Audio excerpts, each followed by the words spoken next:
Pasamos ahora a la exposición del doctor Juan Carlos Fernández Madrid. Buenas tardes a todos. Hablar de una codificación, a mi modo de ver, es hablar de cuándo, cómo y quién. Cuándo, yo creo que es ahora, porque la Constitución da el mandato para hacerlo, porque hace 110 años se proyectó el primer código, porque se han anotado 5 intentos fallidos de codificación y porque yo creo que en este orden de cosas nunca hay un momento oportuno si buscamos prolijamente las razones de conveniencia o de inconveniencia temporal. Creo que ante un mandato constitucional concreto que indica que hay que hacer un código de trabajo o de trabajo y seguridad social, como se de operatividad de la norma, no hay otra cosa que cumplirlo. Y creo, además, que la evolución legislativa y jurisprudencial da fundamento sólido a los proyectos que ahora se prevén y pueden tornarse, y creo que pueden tornarse viables, porque tienen un respaldo legal y un respaldo jurisprudencial de suma importancia. Lo importante es qué vamos a poner adentro de ese código. Y lo más importante seguramente es quién. ¿Qué vamos a poner adentro de ese código? Bueno, yo creo que muy bien lo ha señalado el doctor Rodríguez Mancini. Tenemos fallos liminares de la Corte Suprema. El caso Aquino, que marca una política social ligada a la efectiva aplicación de los derechos humanos y del principio de progresividad, lo cual debe inspirar al código. Es decir, es la fuente inspiradora. Luego me voy a referir a la Constitución en concreto, tendría que haberme referido antes. Bueno, cuando hablamos de Bisotti, que es otro fallo señero, y en el que me permito destacar la intervención del doctor Rodríguez Mancini, Bisotti marca un hito en el derecho del trabajo, porque pone en cuestionamiento la validez del artículo 245 de la Ley de Contrato de Trabajo, y a mi modo de ver, como lo ha dicho la sala que integré en el caso Lucifora, hace caer toda la norma, no parte de la norma, porque en definitiva es la creación pretoriana de una nueva fórmula indemnizatoria. Si hay una parte de la fórmula que no puede aplicarse porque es inconstitucional, toda la norma es inconstitucional. Esto no es, en mi opinión, divisible. El tema de la discriminación, la prueba en la discriminación y la posibilidad de reintegro del trabajador excluido, lo que se establece en Álvarez contra Cencosud.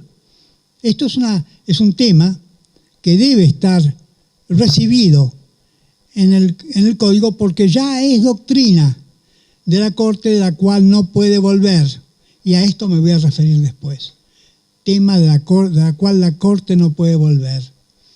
En Pérez contra Disco se aplica un convenio internacional, el 95, sobre remuneración, y es importante que una cláusula legal tome lo que es la doctrina de la Corte y evite todos aquellos litigios que se están suscitando en orden a si la homologación ministerial de un convenio colectivo puede convalidar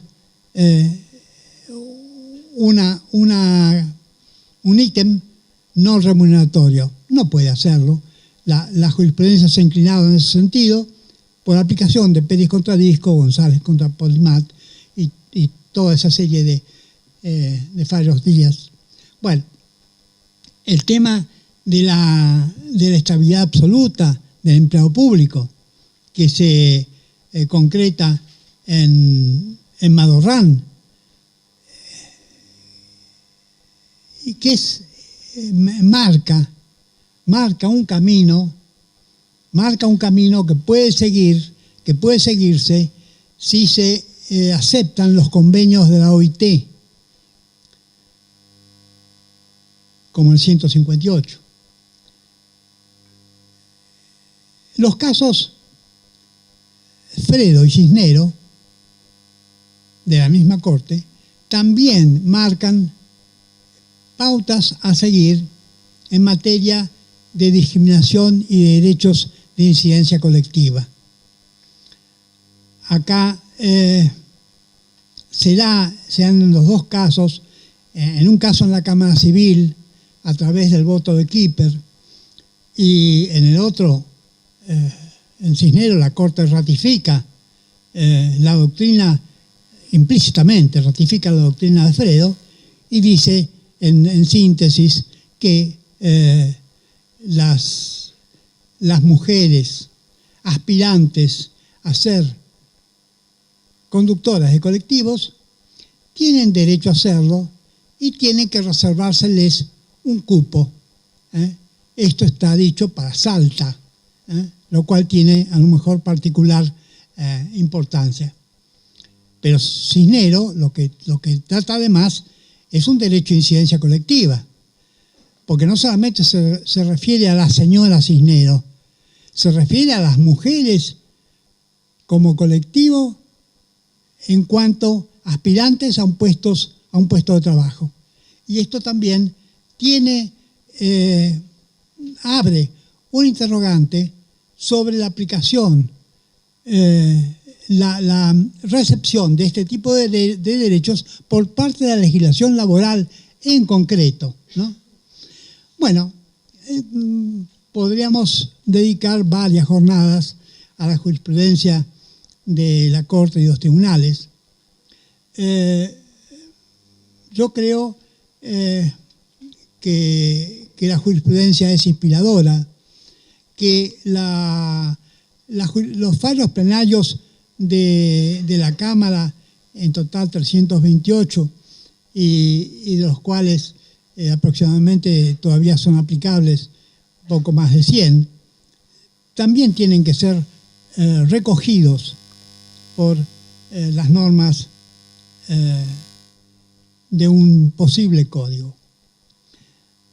Quiero alertar acerca de la jurisprudencia de la Corte sobre ya esta jurisprudencia regresiva, no esta jurisprudencia que es progresista, sino la jurisprudencia regresiva que se dicta en el caso Cairone y en Pastore, donde el tribunal en general, y el doctor Lorenzetti en particular, con un preocupante fallo, pone en litigio, ustedes conocen seguramente el fallo, es un anestesista de 32 años de antigüedad en el hospital italiano, que de pronto le dicen que no se aplica el artículo 23, la presunción de la existencia de un contrato de trabajo, como lo ha interpretado la Cámara y también la Corte en su momento, que los actos propios pueden contrariar el orden público. Es decir, no lo dice así el fallo, claro, ¿no? Pero en el tribunal laboral esto fue dicho en los términos habituales, normales. No es un caso fuera de lo común. La sala que integré en el caso Pastore, con un excelente voto del doctor Raffagelli, brillante, dijo muy concretamente que se trataba de un trabajador inserto en la empresa, el hospital italiano. En Pastore se había desempeñado menos tiempo, durante 25 años, nada más. Pero la Corte entiende que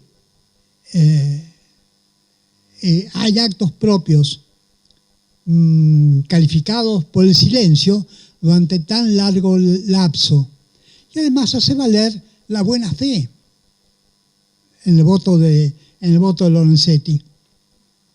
La preocupación que me causa esto es que el presidente de la Corte es el que ha dirigido el Código Civil, que el presidente de la Corte es el que ha sostenido en Rodríguez contra Embotelladora una posición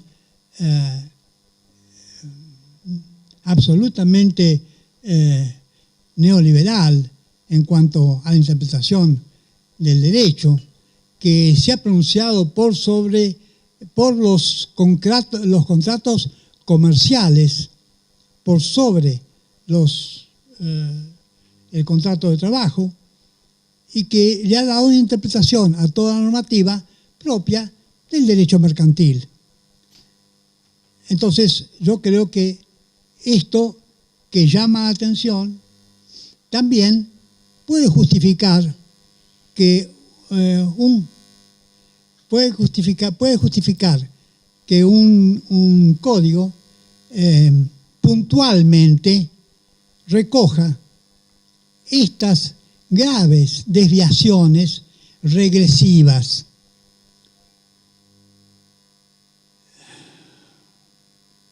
Y que tome la mejor doctrina de la Corte en su camino anterior, iniciado en el año 2004, y que contemple la mejor jurisprudencia de la Cámara, que en esto no se equivoca.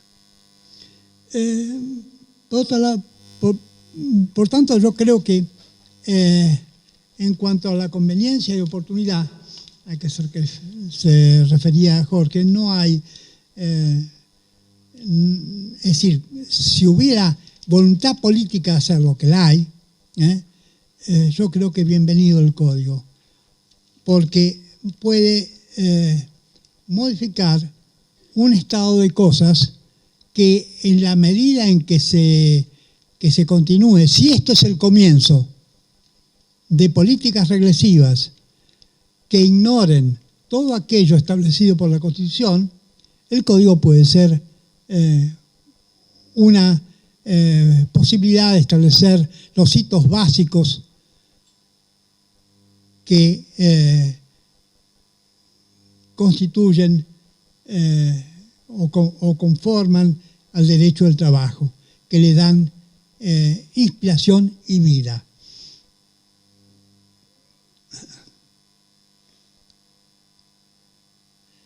El problema para mí, hablamos de contenidos. Yo lo que quiero señalar es que en este momento hay 31 proyectos de modificación de la ley de contrato de trabajo, lo que justificaría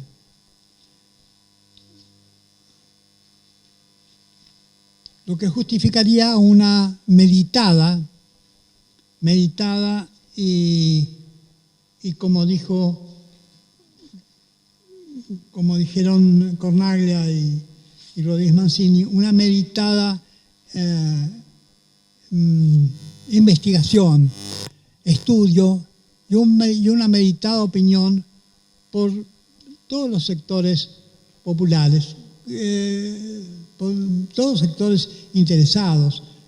Veo difícil una discusión popular de contenidos, pero sí creo que hay que abrir la temática a todas las instituciones para que se pronuncien y a todos los sectores interesados para que se pronuncien. Este es un tema demasiado importante para que quede librado a una iniciativa simplemente voluntarista. Bueno, yo les hablaba de 31 proyectos. Y yo, ¿cómo estamos de tiempo? Bueno, entonces les voy a señalar, pueden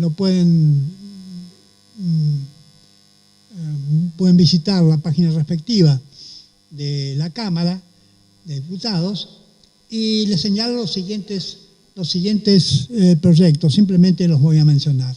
La modificación de los artículos 1 y 2 de la Ley 25.323.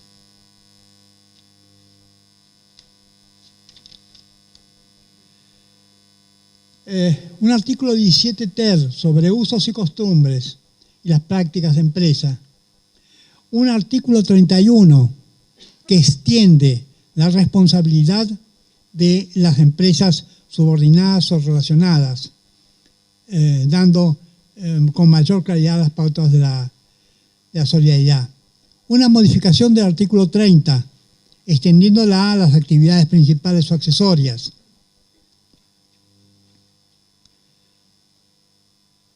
Un artículo 30 bis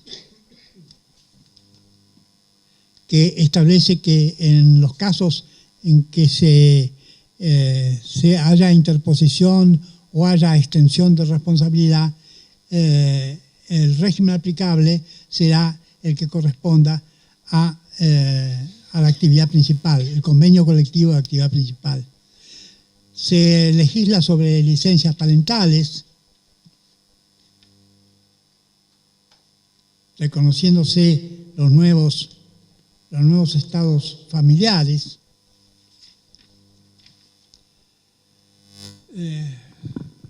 Se regulan las intimaciones, la presunción del artículo 57, la firma en blanco, la aprobación y verificación de los sistemas de control, la obligación de entregar el certificado de trabajo. Se crea un derecho al ascenso. Esto tiene relación con los convenios internacionales, con el artículo séptimo del Pacto Internacional de Derechos Económicos, Sociales y Culturales. El artículo 120 sobre invalidabilidad del salario mínimo, salvo por deudas alimentarias. El artículo 155 bis, en caso de tareas penosas e insalubres. Licencia por violencia de género. El cálculo del salario en las vacaciones y feriados. La distribución del tiempo de trabajo en el artículo 197. La obligación de prestar servicios en horas suplementarias en el artículo 230. La prohibición de trabajar en el artículo 204. Los salarios en el artículo 205.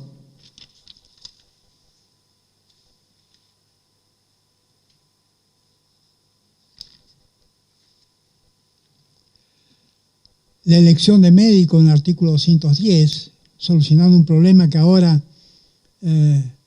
no tiene solución dentro de la ley y origina una gran litigiosidad. La conservación del empleo, donde se establece que no se exime de responsabilidad indemnizatoria al empleador.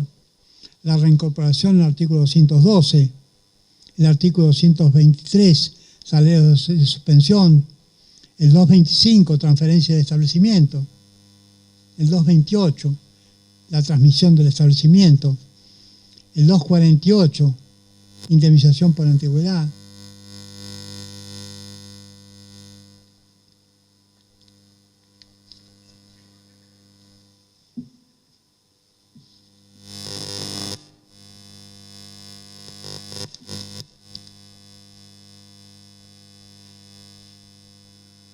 El monto de indemnización. Bueno, es largo, sería muy largo comentar toda esta normativa. Lo que les quiero señalar es que la enunciación que he hecho, la enunciación de la extensa normativa que va a modificar la ley de contrato de trabajo ahora, indica la necesidad de una pausa y de una reflexión. Yo recojo lo que dice Jorge acerca de que hay un digesto jurídico que ha sido sancionado. A mi modo de ver es un poco un engendro, ¿no? Debo decir.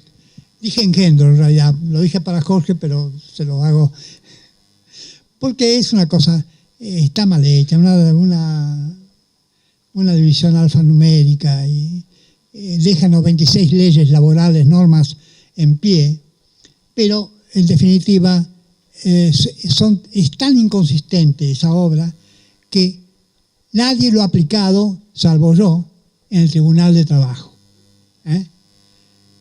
No hay ninguna sala del tribunal. Y mis colegas en el tribunal, cuando he puesto la indicación alfanumérica, me han dicho, ¿esto qué es? Y razón deben haber tenido.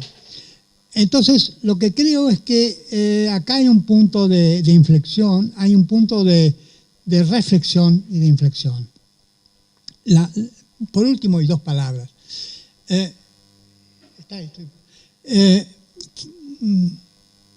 Por esto en esto me tendría que detener, pero el tema es quién.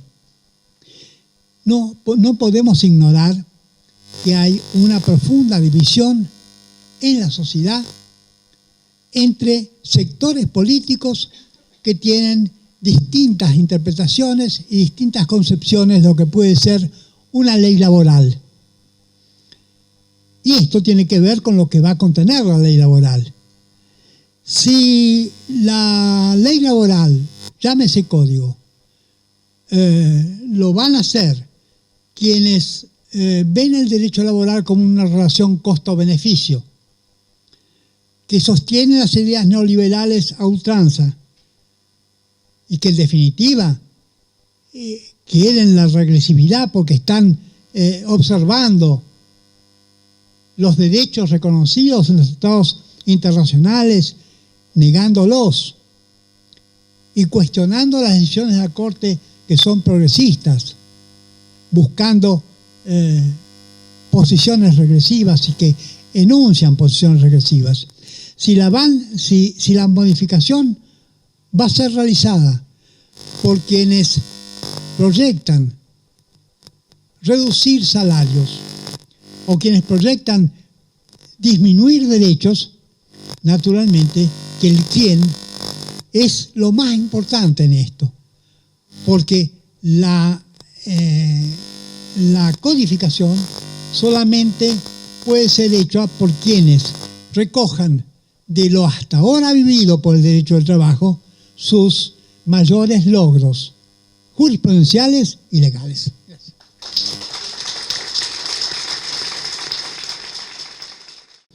Bueno, realmente me parece que fue un comienzo de debate muy fecundo.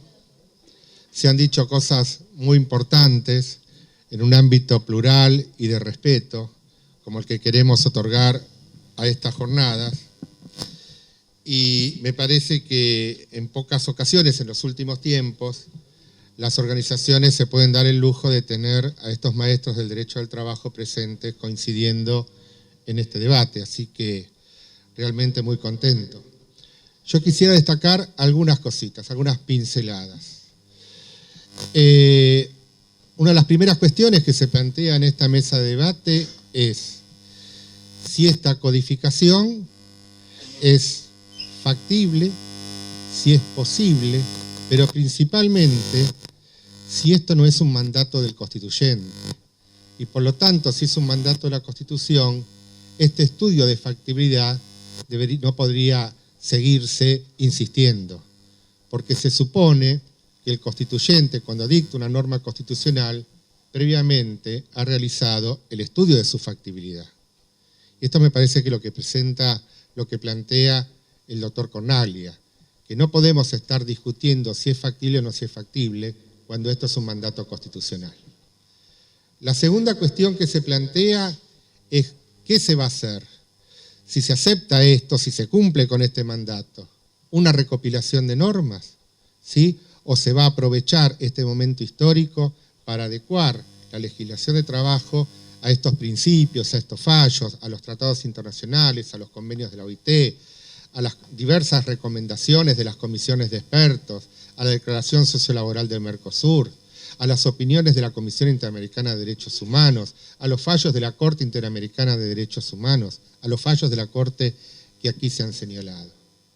Y esto que nos alerta el doctor Rodríguez Mancini, que es algo que el legislador debería tener presente, que no se cometa el error de que en esta recopilación se incorporen o se mantengan normas que están contradiciendo estos avances del derecho social, de la jurisprudencia del derecho social. Pero también me quedo con lo que dice el doctor Fernández Madrid, que nos cuenta en qué está el estado de situación superador de esas normas de las épocas neoliberales. Y me gustaría confiar en nuestra democracia, que es una democracia afianzada, con más de 30 años, y en nuestros legisladores, que respondan a esa democracia afianzada y que las normas que vayan a dictar sean normas que respondan, que recojan los principios de progresividad, que por otra parte, principio de progresividad que debe alcanzar a todos los poderes del Estado, incluso al Poder Judicial, en virtud del cual, cuando un organismo judicial ha dictado una sentencia en un determinado sentido, no puede haber una nueva sentencia que retrotraiga los alcances de esa sentencia que se ha dictado. El principio de progresividad también debe alcanzar a los jueces. Muchas gracias. El doctor Cornaglia me pide una acotación y lo tomamos así, una acotación. Apenas termina, vamos a despedir a los maestros, los vamos a acompañar, ordenamos un poquito este escritorio y ya están los distintos representantes de la próxima mesa presentes, así que 10 minutos estaremos iniciando la otra mesa. Muchas gracias. La acotación, si es que puedo hacerla y aceptan, es que en el curso de la disertación usé el término recopilación y fue recogido varias veces por los siguientes, incluso por el doctor Pompa. Desde un punto de vista estricto, los dos métodos que se podían optar son consolidación y codificación. Recopilación no tiene sentido que llegue a esto. Desde el sentido técnico para la ciencia de la legislación, consolidar implica ya la problemática que se está abordando aparentemente en las intenciones de esta comisión que estaría trabajando en el Congreso. Eso en realidad no es un código. Es un paso anterior al código. El código que está ordenado no es una consolidación, sino un código, con todo lo que para la ciencia de la legislación significa un código. Con referencia a un proyecto de un código, que es lo que estrictamente manda la Constitución, el doctor Fernández Madrid pone el acento sobre quién. Yo creo que tiene razón, pero primero tenemos que definir sobre qué poder. Hay dos poderes que pueden llegar a esto para definir quién. No sé si Ulpiano era importante o triboniano, justiniano o triboniano, pero eso es otra discusión. En nuestro momento y en nuestro país, el gran legislador suele ser el Poder Ejecutivo, lo que no llega bancado por el Poder Ejecutivo, y estoy hablando en esta etapa de los 30 años de la vida democrática del país, no estoy hablando de este gobierno nada más. Normas de esta naturaleza, cuando no llegan como iniciativa del Poder Ejecutivo, muy difícilmente prosperen. la que les conté que era un proyecto de 400 artículos codificando la parte general e individual del derecho al trabajo en el 83, no vino del Poder Ejecutivo. Nació del Parlamento por una iniciativa de los parlamentarios y discutió a partir de un proyecto personal que había presentado yo. Esto era puro poder institucional, democrático, parlamentario, y quizás por no contar con el apoyo decidido del Ministerio de Trabajo y del doctor Alfonsín, nunca pudo entrar al recinto a ser discutido, pese a los apoyos conseguidos y haber sido votado por las distintas comisiones intervinientes. Primer problema. El siguiente problema es, si hay voluntad política de ponerse los pantalones largos del Congreso en este deber incumplido desde el año 49, y se decide actuar desde el punto de vista del quién como poder legislador. Auténtico poder legislador, no iniciativa del Poder Ejecutivo. Siguiente circunstancia. Cualquier cosa que se proponga implica la designación de los jurisconsultos que preparen el proyecto. Y esto es la siguiente instancia. Si bien avalado por el Poder Ejecutivo es una cosa, si bien avalado por el Congreso es otra. Y en caso de cualquiera que funcione, la lógica es que esta legislación, que es necesaria, no sé si es conveniente o no, es necesaria no solo por el mandato constitucional, sino por las necesidades de la población que resuelve. Si esta legislación es discutida por quienes han sido designados por estos poderes de cara al pueblo, con sus propuestas ampliamente conocidas por todas las instituciones o partícipes que pudieran avanzar en crear una conciencia de aprobación mayoritaria. No va a haber aprobación uniforme de un código social. Muchas gracias, doctor.